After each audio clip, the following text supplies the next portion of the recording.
Caterer from a local restaurant called Antonelli's met her daughter at one of Guy's parties, and they eloped quickly during her pregnancy. Elizabeth wasn't aware that the party was for swingers. Rumour has it her daughter showed up with Guy and didn't seem comfortable switching partners.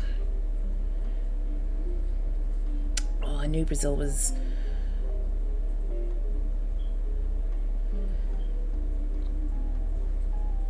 something. Okay, let's look up.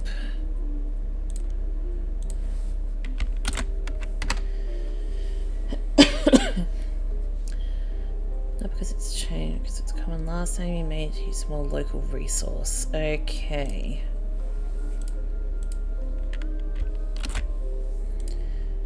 Butler County.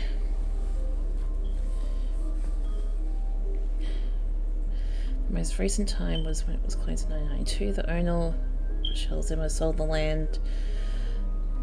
She was unsure if the restaurant would move to a new location.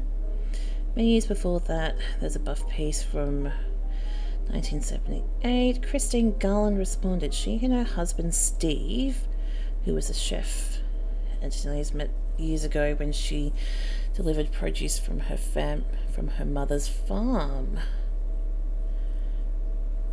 Okay, Steve used to work extra hours.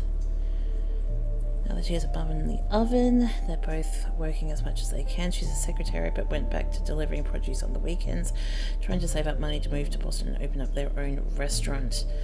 Okay.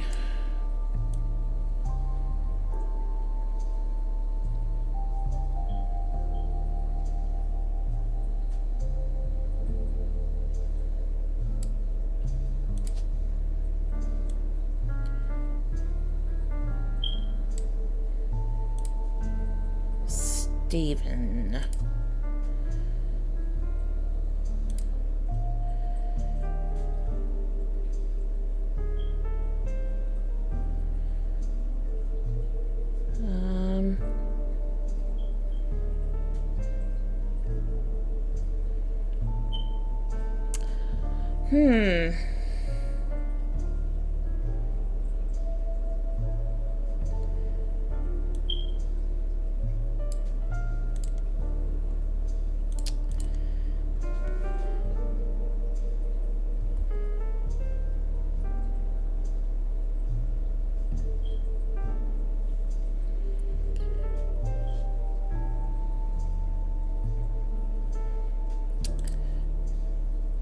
Maybe it's not her.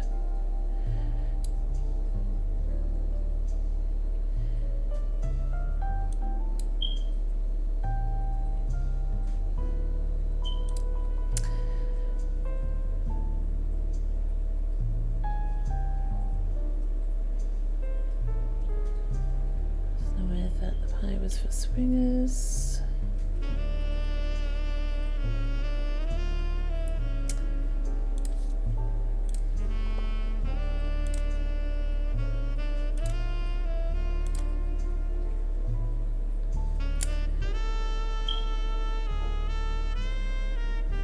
Okay. Let's look up Rochelle Zimmer.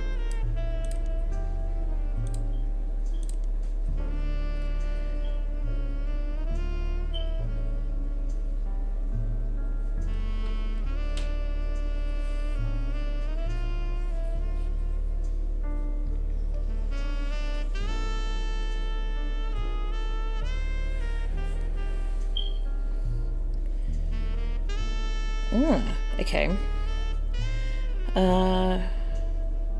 Rochelle owns and Mark owned a local bookstore. Mark was also mentioned. Steve Garland.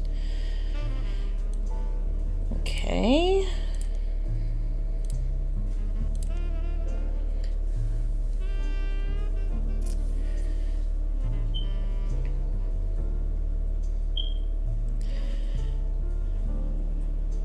He's met his wife. The second is a few months later. Mentioned that he's been giving lessons.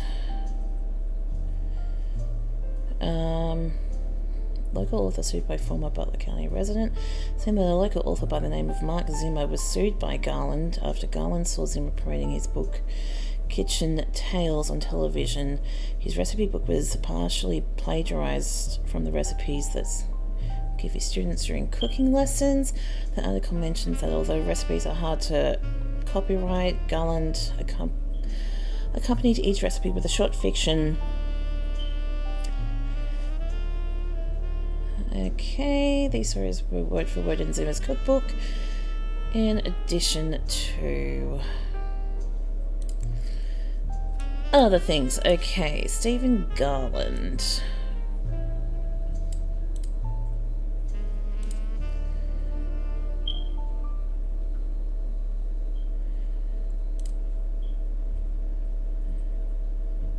Okay, gourmet for the groovy. Let's look that up.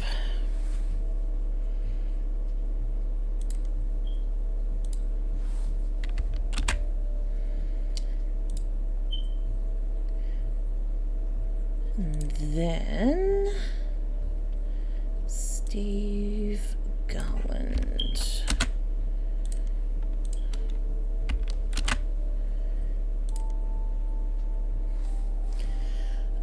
Okay. Oh. Shit, it's Kitchen Tales. Whoops.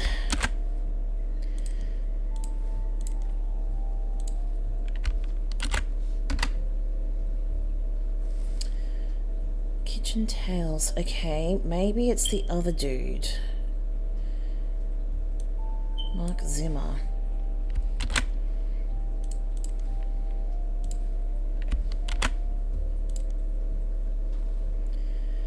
Garnishing the Truth.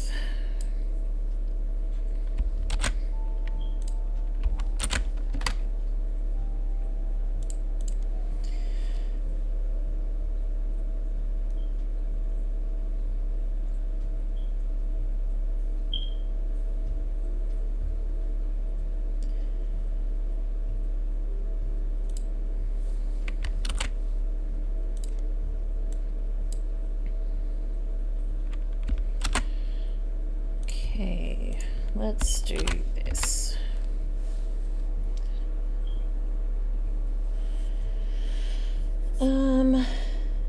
Okay, got about 15 more minutes.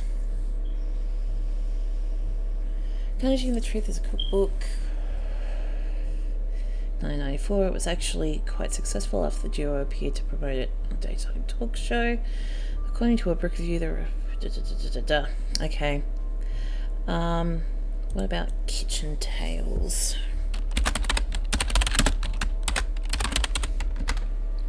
Oh, okay. Was the story base credited to Mark Zimmer? One book collector states the publishers. Find it all. If you switch out the salt water. Okay.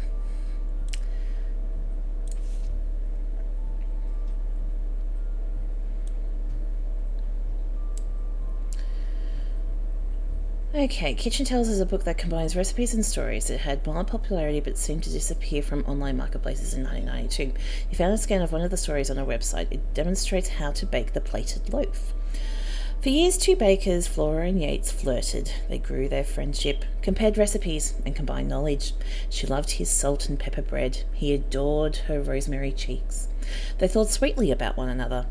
But he was one day whisked away, conscripted to bake the army's bread. By the oil of the lamp, Flora's tears began to salt her bread. The recipe asked the reader to combine flour, yeast, sugar, olive oil, and rosemary. Combine the salt and water together and add the mixture and whisk until the dough begins to form. It was 10 to 12 years later that they met again, seemingly by fate. Flora's unique dough had earned her a position as the king's personal baker. Yates had found success as well. He baked for the kingdom's 45 diplomats.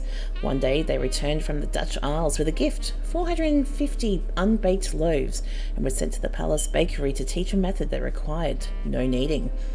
Allow the dough to proof for 10 to 12 hours, then spread it out and let it sit for 45 minutes on a floured baking sheet with no kneading.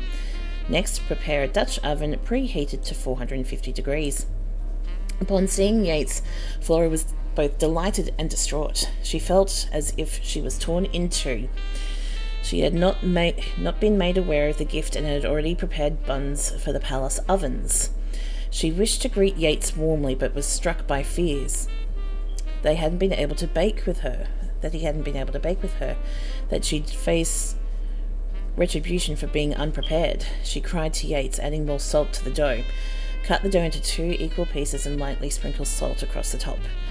Yates eased her pain. He insisted she had no obligation to prepare for a return she thought impossible. But he shared her fear of retribution. He knew it would not solve her predicament. They'd missed their final chance to bake together. In the end, instead of wallowing in the present, they worked together to shape the future. They twisted and entwined their doughs and baked them as one. Thus was born the plated loaf. Word quickly spread of their new delight. King's decree on royal parchment was that it would be considered a delicacy. Roll and twist the pieces to entwine them. Bankrolled by the king, Flora and Yates spent their days baking together. They travelled for 45 years, then settled down for 15 more.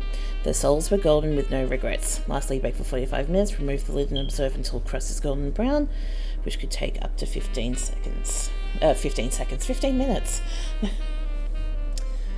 Okay, that's very much, I feel, the story of these guys.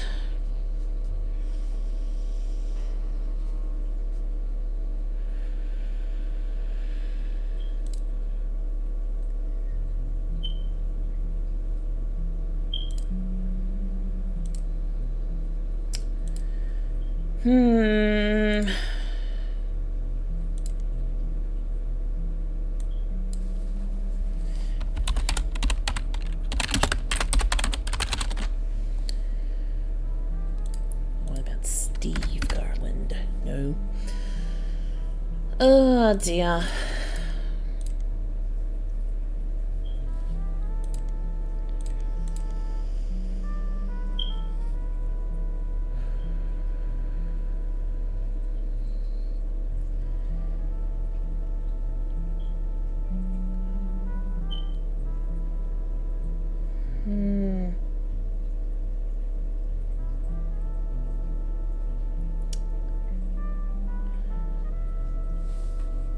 There is something here.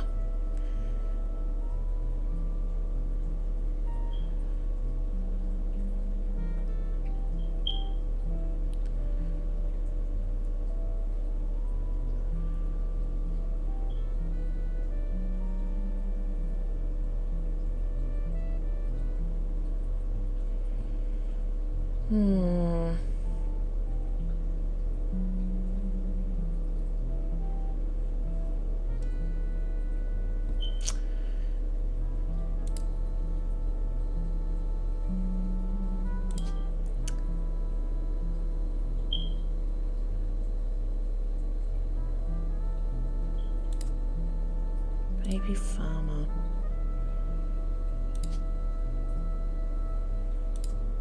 I don't know.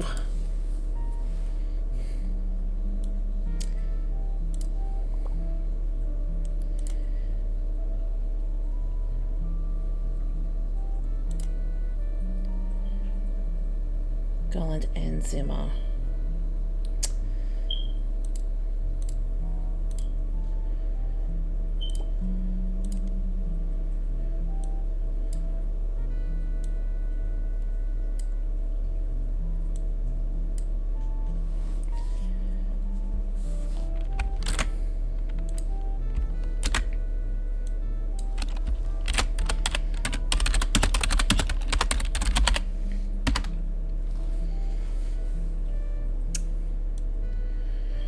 Okay, the introduction of this book is a series of acknowledgements from Steve. The first is, Christine, thank you for everything. Your support means the world to me. You are the apple of my pie. The second, to James and Robert. You're becoming amazing men and incredible chefs. I guess I'm a good teacher. The final is to Mark Zimmer. You proved my storytelling approach to recipes could be popular.